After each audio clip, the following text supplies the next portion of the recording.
ওকে ছাড়া আমি আমার জীবন এখন ভাবতেই পারি না। আমার অতীত, আমার সমস্ত কিছু ওর সামনে ভেসে গেছে। আমি তো অনুভবকে ভালোই বাসি। তোমরা কেউ জানো না যে আমি কি কি মেনে ওর সঙ্গে সংসার করছি। সেটা আমি ওকে ভালোবাসি বলেই করছি। ওকে ছাড়া আমি আমার জীবন এখন ভাবতেই পারি না।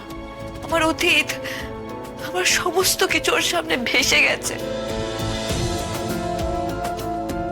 চুরিটা যে আমি বাধ্য হয়ে করেছিলাম সেটা তো আমি অনুভবকে বলেছিলাম। কি অনুভব, আমি তোমাকে বলিনি? আমি তো তোমার কাছে আমার ভুল স্বীকার করেছিলাম। তুমি ক্ষমাও করে দিয়েছিলে। তাহলে আজকে তুমি আমার পাশে থাকছো না কেন? আজই ডাউনলোড করুন আর এনজয় করুন আপনার পছন্দের শো।